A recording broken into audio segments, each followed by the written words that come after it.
जो मेरे सामने बैठे हुए हैं इनकी एज 29 ईयर्स है और ये बेसिकली उड़ीसा को बिलोंग करते हैं, लेकिन काम के सिलसिले में ये कोलकाता में रहते हैं। तो इनकी ग्रेड 7 की बाल्डनेस है, जो एक टिपिकल एक ग्रेड 7 की बाल्डनेस मिलेगी ये पॉइंट तक मिलेगी। तो ये वाले पॉइंट तक जब आ जाती है तो आपके पास डोनर एरिया की कमी हो जाती है, और डोनर एरिया कम हो जाने की वजह से, और अगर आप रिसिपिएंट एरिया की कंपैरिजन करेंगे तो यहाँ से शुरू करिए, ये पॉइंट से लेके ये पॉइंट तक आप समझ सकते हैं, और ये पॉइंट से लेके ये पॉइंट इतना बड़ा एरिया है, तो ये इतना प्रैक्टिकली पॉसिबल कभी भी नहीं होता है। तो प्रैक्टिकली जब पॉसिबल नहीं होता है तो प्रैक्टिकली हमको ये समझना चाहिए कि रियलिस्टिक एटीट्यूड में, और ये चीज जान के कि अवेलेबिलिटी ऑफ ग्राफ्स हमारे पास कितनी रहेगी, हम कितना बड़ा एरिया कर सकते हैं। तब यूजुअली क्या होता है कि हम दो एरिया में बांट, एक जो फ्रंट वाला एरिया, क्योंकि फ्रंट की लुक जो होती है सबसे ज्यादा मैटर करती है, और सेकेंड स्टेज में जब भी हमको कभी ग्राफ मिलते हैं, मान लीजिए दाढ़ी से मिलते हैं या पीछे से भी मिलते हैं,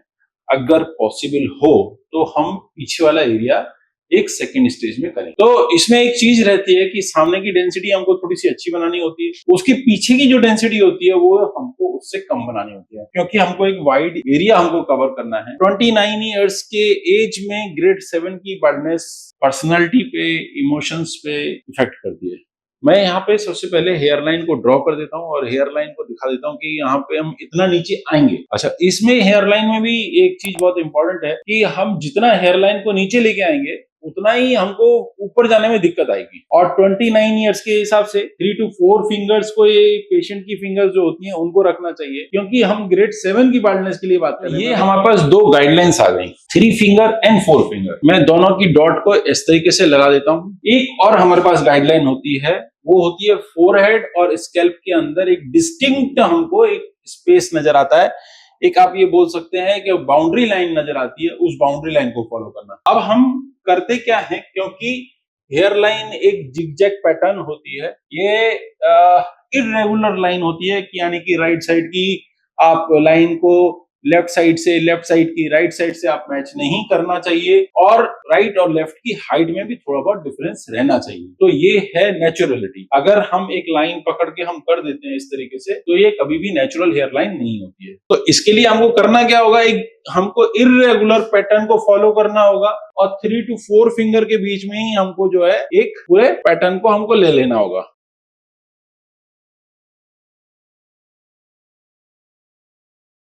ये पीछे की मैंने एक डॉटेड लाइन को तैयार किया है, और इससे पहले एक मैं सॉलिड लाइन को बना देता हूं, जिस सॉलिड लाइन में मैक्सिमम डेंसिटी रहेगी,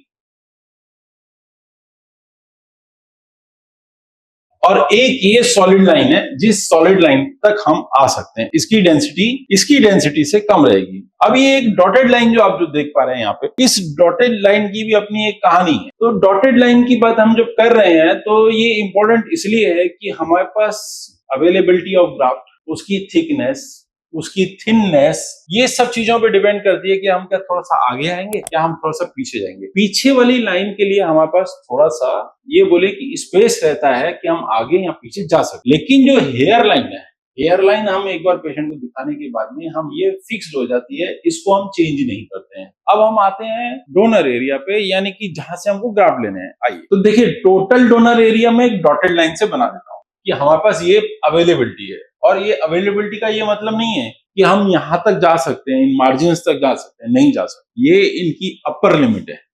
ये है टोटल डोनर एरिया। अब हम लेकिन मार्जिन की तरफ नहीं जा सकते, तो हमको क्या करना होगा, विद इन दिस एरिया हमको अरेंजमेंट करना होगा। तो वो हम क्या करेंगे, हम उस एरिया को जो कि बिल्कुल मतलब बाल्डनेस की तरफ चला गया है, हम उस एरिया को छोड़ देंगे, क्योंकि अगर हम छू के देख रहे हैं तो यहां तक हेयर है हमारे पास में, लेकिन ऊपर वाली मार्जिन के अंदर हमको बहुत नैरो मार्जिन में, तो हम कहां तक जा सकते हैं ये इंपॉर्टेंट होता है। अब ये जो सॉलिड लाइन है, ये सॉलिड लाइन ही है कि हम यहां तक जा सकते हैं। दूसरा है दाढ़ी वाला एरिया, कि हम नहीं तो दाढ़ी के एरिया से लेंगे, तो ये चीज रही दाढ़ी की, ठीक है। तो ओवरऑल अगर देखा जाए, हमारे पास आज FUE करना है, और दूसरी एक इंपॉर्टेंट चीज है जो मैं यहाँ पे जरूर बोल दूं कि आज सफायर टेक्निक से जो है इनका हेयर ट्रांसप्लांट होगा। उसके लिए एक स्पेशलाइज ब्लेड आता है, सफायर ब्लेड बोलते हैं उसको, सफायर हैंडल होता है उसके लिए, और उसी के माध्यम से हमको ये पूरा एरिया करना है, और यहां से हमको ये ग्राफ्ट लेने हैं। तो ये है डोनर एरिया, ये है रिसिपिएंट एरिया, यहाँ पे सफायर से होगा, सफायर टेक्निक से होगा। तो ये है इनका एक पूरी बात। अब आपका जो भी क्वेश्चन है तो आप हमसे पूछ सकते हैं, कुछ भी नहीं है। ठीक, thank you very much.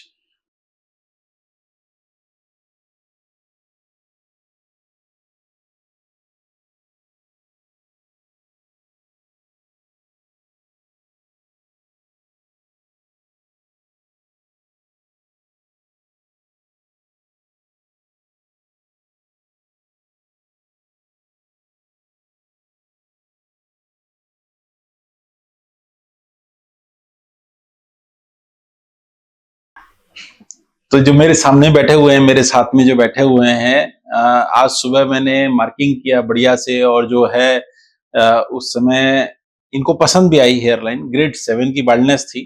Transplant का पूरा मतलब जो एरिया बोलना चाहिए वो बढ़िया तरीके से कवर हुआ है। ग्रेड 7 के हिसाब से बहुत ही बढ़िया हुआ है। आपको पेन की जो सबसे बड़ा डर जो होता है, पेन का मतलब है कि लोकल एनेस्थीसिया देने के बाद कुछ पता ही नहीं चला, एकदम मिनिमल रहा जो भी बीच में, बट बहुत अच्छा रहा, शानदार रहा।